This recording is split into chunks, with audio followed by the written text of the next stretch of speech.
The red Mazda just came today on a trailer or on a tow truck. As you can see, the towing guy is still in the front bumper, not in the bumper but in the chassis.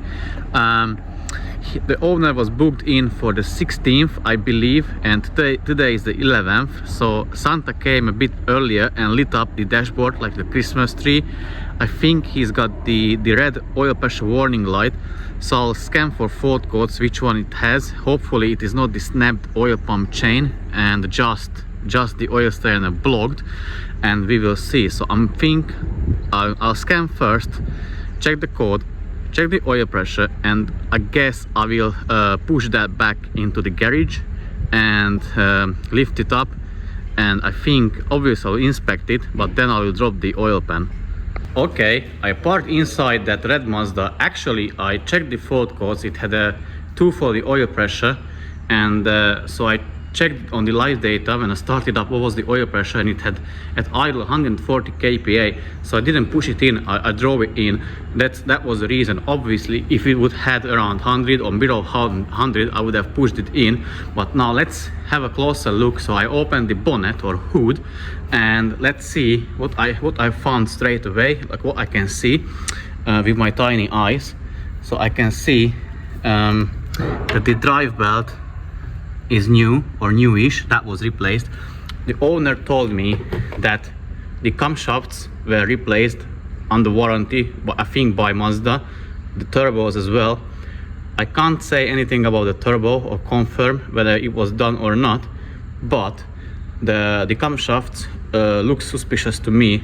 Let me tell you why. So first thing first, obviously I can see that something was done because the brackets are marked, and they are marked, but 3 are done properly. So this is good, this is good, this is good, this is not. And the reason why is it not good, because this bracket is the other way around. So the bigger hole goes to the right side and the smaller hole goes to the left side. You would wonder how many garages of people, whoever they mess it up, we are going to have, I think, 2 or 3 people with the same problems. And the bigger issue is they tend to break, so they can break the brackets, and they are fairly expensive for what they are. Brand new from Mazda is, I think, around 110 pounds per piece.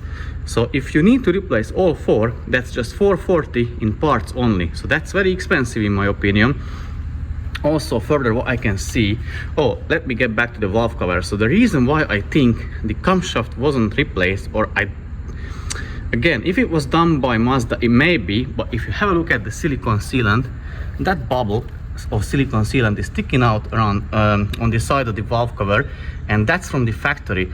Obviously, if that was done by Mazda, they may have used the original sealant again. I mean, from like what they use when they assemble the engine back or together in the factory, but I highly doubt it, but it can be the thing. Obviously, it came for a valve cover inspection as well, so I'm going to remove the valve cover and see the condition of the camshaft underneath it, because it is a 2013 model. So if it hasn't been replaced, it has a high probability that it will be worn. So that's why I think maybe it wasn't replaced, and I can see there is oil leak. Let me try to shine a light there. So it's like bit oily, so it leaks. And also other thing, the valve cover was the intake manifold was removed, because if you have a look at that clamp, it's facing sorry for the lighting,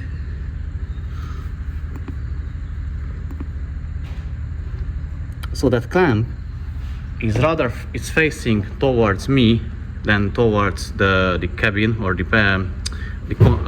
passenger compartment area. So that's why I think the intake manifold was removed. But now I'm going to remove the valve cover. So basically a bunch of stuff, half of the car, because it came for valve cover inspection, intake manifold cleaning, so carbon cleaning, and oil strainer replacement because of the fault codes.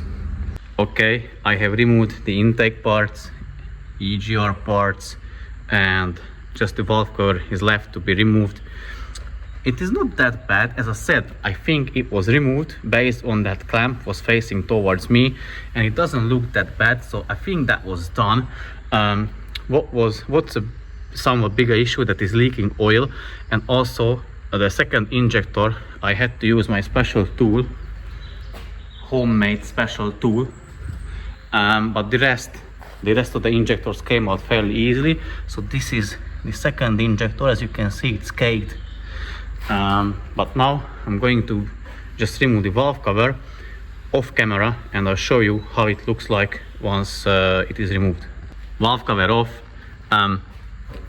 It is looking dirty, especially around the second injector hole, but luckily the camshaft, the exhaust camshaft, is not worn. But anyways, the camshaft has to come off in order to be able to clean it properly, and then I'm still going to remove the oil pan, and that will be it for today for this car. The sump is off, as you can see, and the oil pump is off. And now let me show you the strainer. Yes, that is blocked pretty bad, so obviously it will be replaced. Let me show you from the top. So I just marked the two camshafts and put it in position and prepared it for removal, but I'll need to contact the owner because it came only for inspection, and basically that is what is included in the inspection. So we remove the valve cover, check the condition underneath it, and based on what we see, we recommend further jobs. Obviously, I very strongly recommend him to get the camshafts removed and then cleaned everything properly underneath. Also, because of that, oil strainer is so badly blocked, and you see here is like carbon buildup and the solid particles of carbon around that injector hole, because that was like letting the exhaust gases or combustion gases come into the cylinder head, and also fuel, everything mixing together, and it's not a good thing. So yeah, I will recommend him getting that cleaned, and it involves removing the two camshafts, and usually we replace 4 tappets, because underneath with the thicker rocker arms for the variable valve timing, the tappets the head of them are spiky, so we always replace them. Obviously, if I'll find them good, I won't replace them, but yeah. And also he said the camshaft was replaced, like both of them, I believe. Yeah, they look fine, so it's not worn. I just still need to contact the owner and discuss with him what further jobs will be carried out except that valve cover inspection. We finished for today, so thank you very much for watching, and if you want to support the channel, feel free to do so. Give us a like, share, comment, subscribe. If you can afford, leave super thanks underneath the video, or you can buy anything from the affiliate link I put in the description of the video. So basically it lands you on the homepage of the Amazon UK website, and whatever you buy from them, I'll earn small commission from it. So if you want to do that, you support that way, feel free to do so. But yeah, thanks for watching, and see you soon in the very next one, in tomorrow's video. Until then, bye bye and take care, guys.